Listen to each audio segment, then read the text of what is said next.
Merci Pierre Laurent, secrétaire national du Parti communiste, était sur le plateau du 12-13 dimanche ce midi. Jusque-là, la présidentielle 2017 agitait surtout la droite, mais depuis quelques jours, le débat est clairement ouvert à gauche, avec un appel à organiser une primaire pour choisir un candidat unique.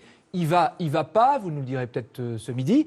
En attendant, pour 2016, le président de la République a décrété l'état d'urgence contre le chômage, parce que le chômage continue d'augmenter. La courbe est loin de s'inverser, même si ça reste l'objectif. Est-ce que vous croyez que la courbe puisse s'inverser dans les mois qui viennent ou avant la fin du quinquennat ? Elle pourrait s'inverser, mais à condition de prendre un cap totalement différent de celui qui est emprunté par le gouvernement. Il faudrait stopper l'hémorragie. Déjà, nous avons proposé depuis longtemps une loi d'interdiction des licenciements boursiers, c'est-à-dire dans les entreprises qui font des bénéfices. Ce serait une première manière d'arrêter la plaie du chômage. Il faut déjà arrêter qu'elle saigne. Et puis ensuite, évidemment, il y a un travail de plus longue haleine, parce qu'on n'inversera pas totalement la situation en quelques mois, mais il faudrait déjà stopper l'hémorragie. On va en reparler évidemment tout à l'heure. Mais on va commencer par l'une des images de la semaine, celle que nous avons choisie en tout cas. C'est l'agression d'un enseignant d'une école confessionnelle juive à Marseille par un jeune disant agir au nom de l'organisation État islamique. Le représentant de la communauté juive de Marseille a invité les juifs à ne pas porter la kippa pour éviter qu'ils soient agressés. Est-ce que c'est la bonne réponse ? Je ne crois pas. Je pense qu'il faut au contraire se dresser contre tous les actes antisémites et d'ailleurs contre tous les actes racistes, parce qu'il y a aussi beaucoup d'actes visant la communauté musulmane ces derniers temps. Et il faut protéger la liberté de conscience et singulièrement dans l'espace public aussi. Donc on sait très bien qu'il y a des gens qui peuvent avoir envie de porter la kippa ou un autre signe distinctif, et on ne voit pas pourquoi ils devraient se l'interdire. Donc je crois qu'il faut d'abord protéger la liberté de conscience. Sauf que c'est un équilibre toujours difficile. Il y a la loi de 2010, par exemple, qui interdit le port des signes religieux ostentatoires dans les lieux publics. Par exemple, les écoles, les préfectures, les hôpitaux. Pas dans la rue, à l'exception du voile intégral. Est-ce qu'il faudrait revoir cette loi pour la redéfinir ? Je ne crois pas que ce soit le problème. Quelle est la situation ? Nous assistons à une montée préoccupante des actes racistes dans le pays. Moi, j'étais il y a 1 an à Marseille, j'ai rencontré toutes les communautés et j'ai eu une longue discussion avec le grand rabbin de Marseille dans son bureau, et j'étais à Vitrolles où j'ai rencontré des représentants de la communauté musulmane. Tous sont inquiets de la montée de ces actes racistes. C'est contre ça qu'il faut se dresser. Et se dresser de manière... C'est pas une question de loi. Non, c'est une question de mobilisation. Ce qui m'inquiète, moi, par exemple, après ce qui s'est passé à Marseille, c'est que nous soyons dans une situation où il n'y a pas la mobilisation suffisante. Et malheureusement, je ne crois pas... Qui doit se mobiliser ? Je ne comprends pas bien. Les citoyens doivent se mobiliser. Descendre dans la rue ? Oui, descendre dans la rue. Vous savez, après des actes racistes graves, il y a déjà eu, à d'autres époques, des mobilisations extrêmement impressionnantes. Pourquoi vous ne le faites pas ? Mais nous essayons de le faire. Mais je pense que ça devrait être encouragé. Ça devrait être encouragé. Et là, on est dans une situation où on divise plutôt les Français entre eux. Ça devrait être encouragé par qui ? Par nous, par tous les militants par le gouvernement. Qui se battent, par le gouvernement lui-même, qui, au lieu de passer son temps à diviser les Français, devrait plutôt chercher à les unir. Je voudrais vous faire écouter justement les propos de Manuel Valls. C'était lors de la cérémonie, 1 an après la tuerie de l'Hypercacher. Il a accusé ceux qui propagent l'antisémitisme en France. L'antisémitisme, qu'il vienne de l'extrême droite ou de l'extrême gauche, qu'il vienne du fond des âges ou aujourd'hui d'une partie de la jeunesse de nos quartiers, doit être combattu avec la même détermination, parce qu'il en va de la République et parce qu'il en va de nos valeurs. Pierre Laurent, qu'est-ce que vous répondez à Manuel Valls quand il parle d'antisémitisme d'extrême droite, mais aussi d'extrême gauche ? Ça veut dire quoi ? J'aimerais bien le savoir. Et c'est une curieuse déclaration. Personnellement, je ne me sens en rien concerné parce que le Parti communiste et moi-même, nous nous sommes dressés toujours dans l'histoire. C'est notre histoire de nous être dressés contre l'antisémitisme et contre tous les racismes. Donc je ne comprends pas cette déclaration. Elle est très étrange. Et malheureusement, je pense que le Premier ministre devrait se demander pourquoi il y avait 1 million de personnes dans la rue quand, au moment de Carpentras, il y a des années, et qu'aujourd'hui, il ne se passe rien. Je reviens à ce que je disais tout à l'heure. Le Premier ministre devrait plutôt se préoccuper d'unir les Français dans la réponse à tous les racismes, plutôt que parce que c'est l'impression que ça me donne de chercher à les diviser, à les opposer entre eux. On va parler de l'emploi maintenant. Le droit à l'emploi, un droit inscrit dans la Déclaration des droits de l'homme d'ailleurs. Il y a aussi le droit et la justice qui s'invitent dans le monde du travail. Cette semaine, 8 ex-salariés de Goodyear Amiens ont été condamnés à 9 mois de prison ferme parce qu'ils avaient séquestré 2 cadres de l'usine il y a 2 ans. Avez-vous l'impression que la justice veut faire un exemple ?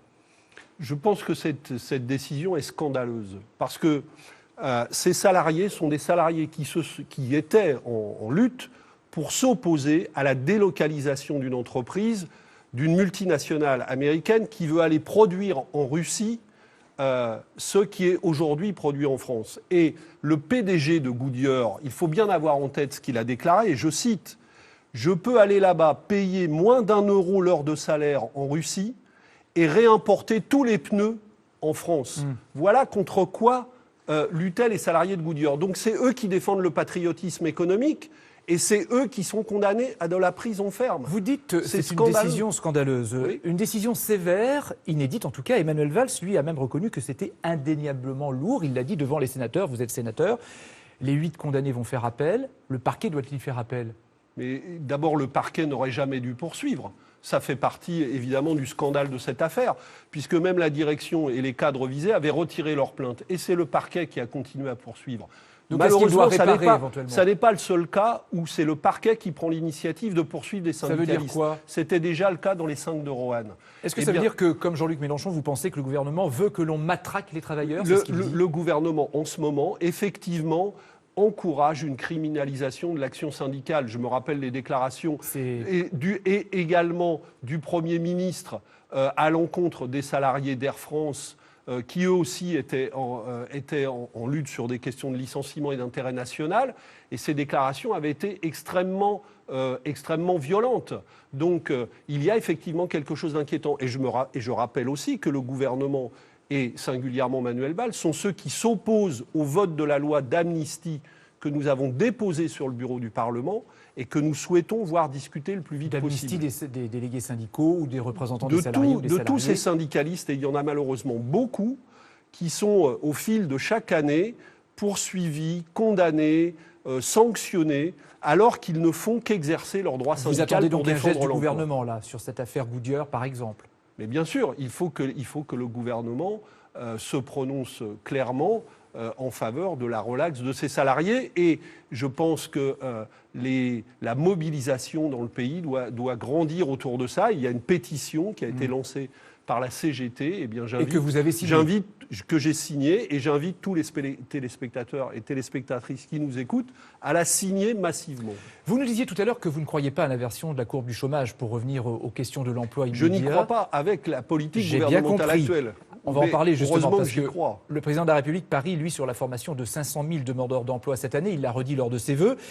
Et la formation des chômeurs, c'est l'une de vos revendications depuis longtemps. Donc finalement, est-ce que vous n'avez pas l'impression que le gouvernement vous a entendu pour une fois ? Je pense que la grande mesure, s'il y avait une grande mesure à prendre, une grande réforme de progrès à faire, et ça serait un nouvel âge de la sécurité sociale, ce serait effectivement de créer un système de sécurité, d'emploi et de formation. C'est quelque chose qui permettrait d'éviter de passer par la case chômage et d'avoir toujours un emploi ou d'être en formation et d'être protégé, y compris en touchant un revenu pour cela. Je pense que c'est la grande réforme de gauche qui pourrait être faite contre le chômage. Est-ce que ce n'est pas déjà un premier pas, là, les 500 000 demandeurs d'emploi ? Non, mais pour le moment, ce n'est pas ce qu'on fait. L'an dernier, on a distribué, sans contrepartie avec le CICE, 24 milliards d'euros aux entreprises. 24 milliards, 10 milliards l'année d'avant, et on s'apprête à redistribuer 9 milliards cette année. Cependant, pour quel résultat ? 650 000 chômeurs supplémentaires. Il y a quand même un reciblage, j'allais dire, des actions et des aides vers les demandeurs d'emploi eux-mêmes. Le président de la République doit en dire plus demain avec son dernier plan pour l'emploi du quinquennat. Et il voudrait mettre sur la table 2 milliards d'euros, mais en même temps aussi régionaliser peut-être la formation des demandeurs d'emploi, y compris le service de l'emploi, comme Pôle emploi. Est-ce que ce n'est pas une bonne idée d'aller au plus près du tissu économique ? D'abord, sur les mesures gouvernementales, il y a 2 hypothèses. Et on va voir ce qu'il en est. Soit il s'agit de dégonfler les statistiques du chômage, mais en faisant sortir les gens de leur inscription à Pôle emploi, mais sans en vérité s'attaquer réellement au problème. C'est ce que vous craignez ? C'est ce que je crains. Soit effectivement, on s'engage dans des réformes très importantes. Alors par exemple, faisons effectivement des conférences régionales de l'emploi et de la formation, mais en y associant les salariés, les syndicats, en donnant du pouvoir à ces conférences. Et les conseils régionaux les conseils régionaux, en cessant de distribuer l'argent sans contrepartie, et créons effectivement, et peut-être de manière décentralisée, un système d'emploi et de formation, et en utilisant tout l'argent qu'on gâche actuellement, parce que pourquoi 2 milliards pour l'emploi, pour la formation, alors qu'on vient d'en distribuer 24 milliards aux entreprises sans aucune contrepartie. On peut mettre beaucoup plus d'argent que ça. Donc on peut utiliser autrement tous les fonds publics pour créer un vrai système novateur qui nous ouvre vers une autre société, une société sans chômage. J'entends bien quelque chose d'intéressant, c'est que vous n'êtes pas contre une régionalisation, si ce n'est des politiques de l'emploi, en tout cas des plans de formation. Les régions, non mais il faut s'entendre. Les régions, elles ont des compétences sur le développement économique et la formation, donc elles doivent se mobiliser. Et c'est effectivement un niveau sur lequel il faut intervenir. Pas pour faire éclater la politique nationale qui doit être conduite, mais pour mobiliser toutes les ressources à ces niveaux-là. Et c'est un niveau qui peut être pertinent, effectivement, mais à condition qu'il soit contrôlé. Et ça doit s'accompagner contrôlé par l'État, en l'occurrence, et le gouvernement. Et puis avec des droits nouveaux pour les salariés. Parce que le problème, c'est que toutes ces politiques qui les concernent au premier chef, ceux qui n'ont rien à dire sur la manière dont on utilise l'argent, sur le contenu des formations, sur le contrôle des fonds publics, ceux qui n'ont jamais rien à dire, ce sont les salariés. Donc il faut des droits nouveaux pour les salariés et il faudrait même une loi pour ça.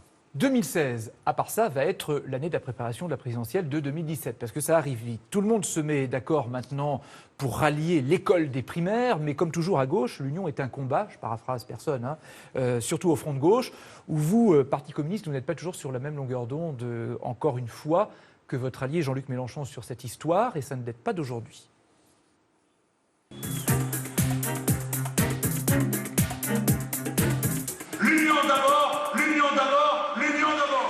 L'union, c'est d'abord l'alliance avec le PCF. Ils iront ensemble à la présidentielle, question de survie. Mais avec quel candidat ? Pierre Laurent ne veut pas voir son parti jouer les supplétifs. Je suis secrétaire national du Parti communiste français. Donc je ne suis pas là juste pour... je ne suis pas un pot de fleurs sur une tribune. J'ai choisi mon candidat à l'élection présidentielle, il s'appelle Jean-Luc Mélenchon.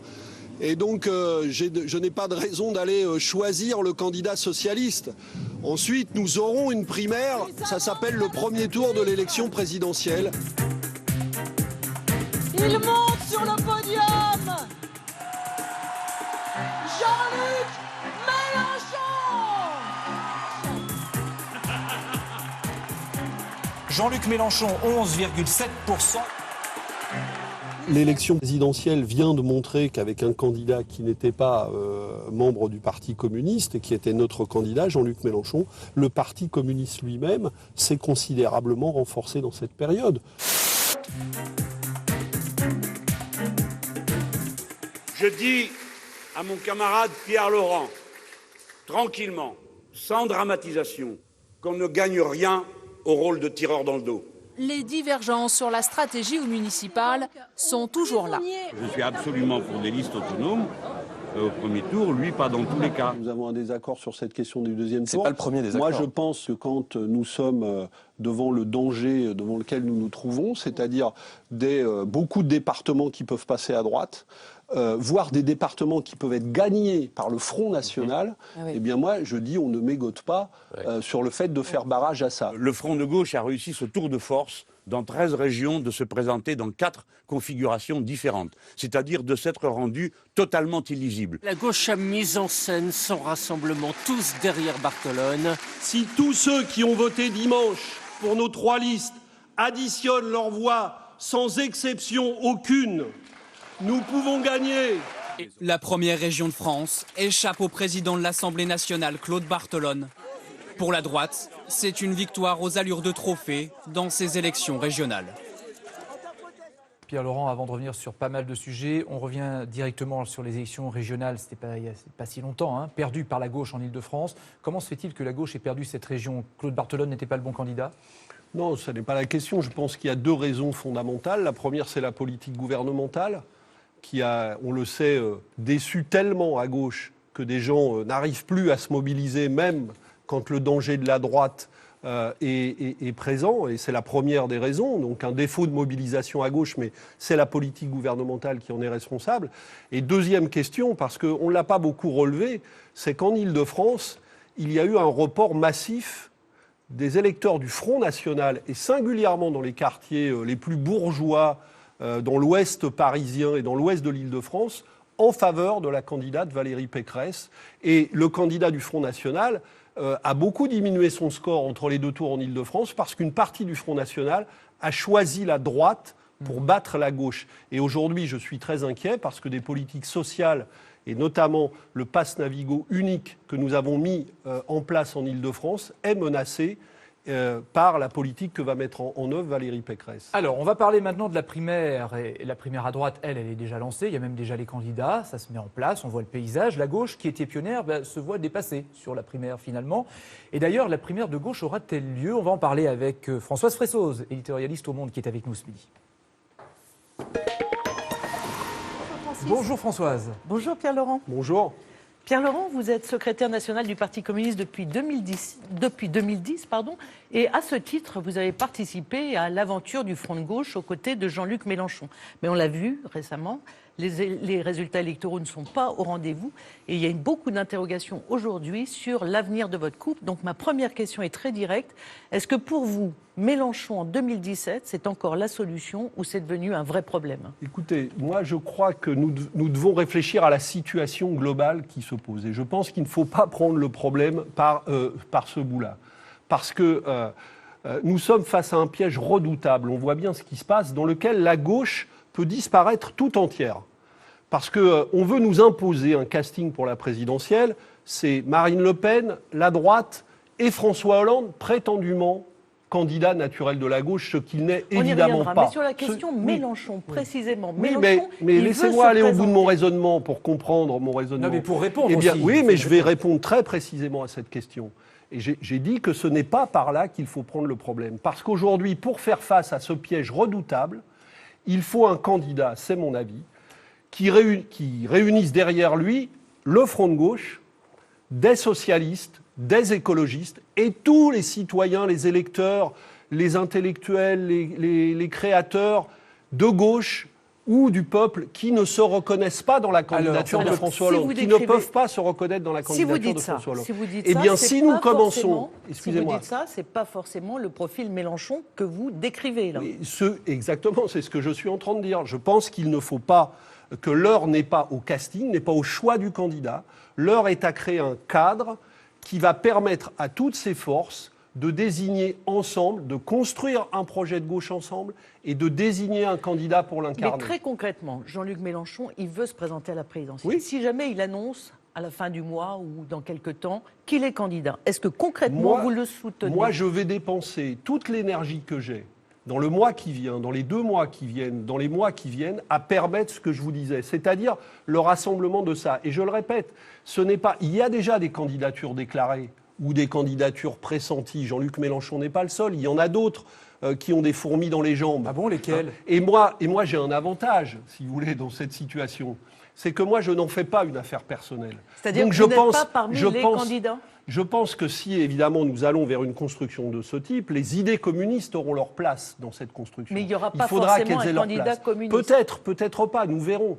Je ne sais pas le processus. Il y en a qui proposent une primaire. Moi, j'ai dit cette idée mérite d'être approfondie, d'être encouragée. Je ne comprends pas très bien. C'est qu'à la précédente présidentielle, vous aviez dit la primaire non, Mélenchon oui. Et aujourd'hui, c'est différent. Pourquoi? Mais moi, je regarde la situation. Nous ne sommes pas dans la même situation. La dernière fois, nous avions un objectif, c'était de battre Nicolas Sarkozy.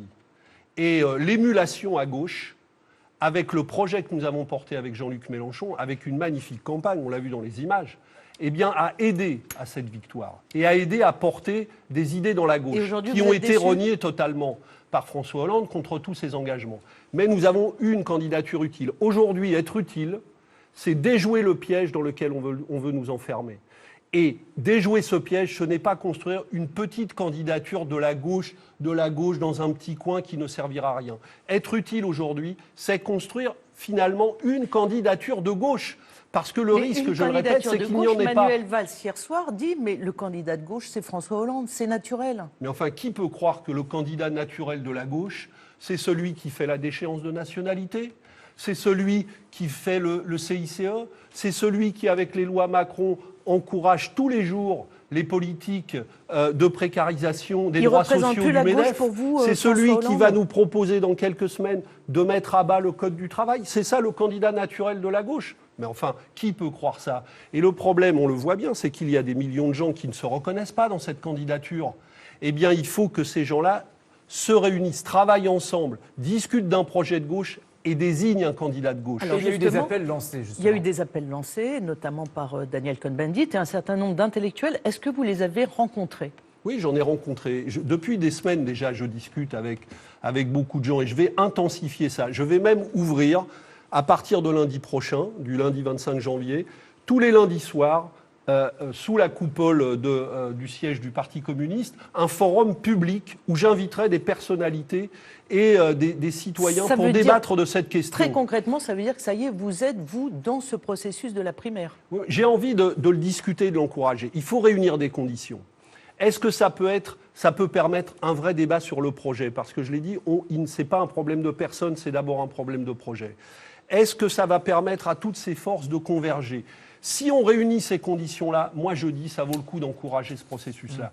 Et je sais qu'il y a un autre appel qui va sortir. Il y a des initiatives multiples qui vont se prendre. Un appel de qui ? D'autres personnalités. Je n'ai pas parlé à leur place, je n'en fais pas partie. Mais comme je discute beaucoup, je sais que d'autres initiatives vont se prendre qui vont encourager cela. Et ce processus, on voit bien que certains sont pressés de le tuer dans l'œuf. Donc moi, je ne sais pas s'il sera possible, il faut en créer les conditions, il faut le construire.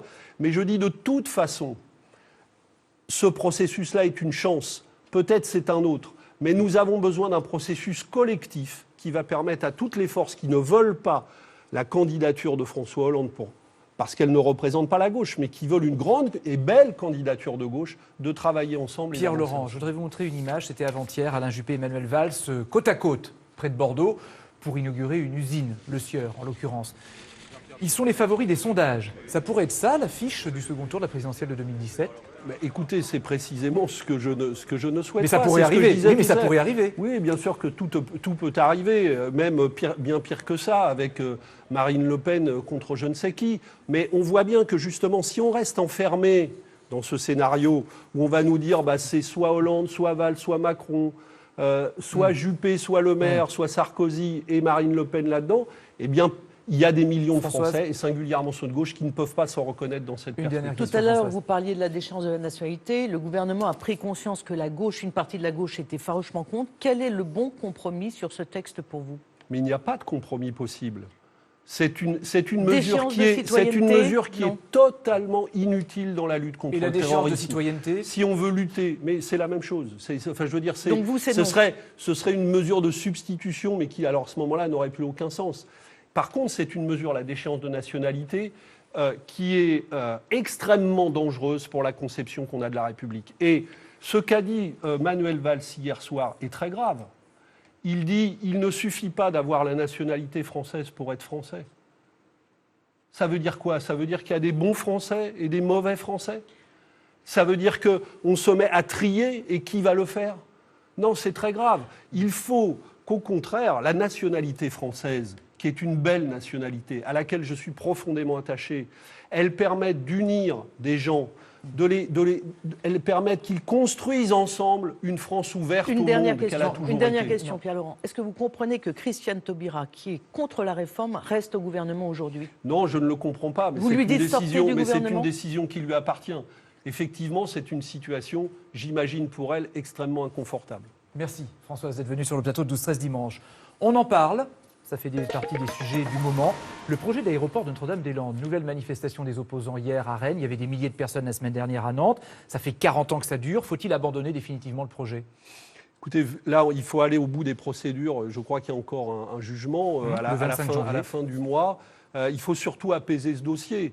Moi, j'ai des choses à dire sur ce projet. Il aurait été, dès le départ, il aurait dû être piloté 100% public. Et le fait qu'on ait laissé les intérêts privés y jouer un rôle très important a créé beaucoup de problèmes. Mais donc vous je ne pense vous qu'il opposez pas il faut reprendre le dialogue parce que nous ne sommes pas au bout du dialogue. Mais vous n'êtes pas opposé, a priori, à ce projet. Je pense qu'il y a besoin de moderniser quelque chose, mais est-ce qu'il faut le faire comme ça ou autrement? C'est sûrement à discuter, mais il faut de toute façon, puisqu'on voit bien que la situation n'est pas apaisée, il faut si nécessaire reprendre le dialogue pour permettre un projet utile et probablement un projet différent. Et 100% public, c'est ce que vous avez dit. Et 100% public, ça devrait être, à mon avis, la condition première à partir de laquelle on travaille. Renault, les tests menés sur plusieurs moteurs diesel à la suite de l'affaire des logiciels truqués de Volkswagen ont montré que les voitures polluaient plus que ce qui était présenté, notamment aux acheteurs.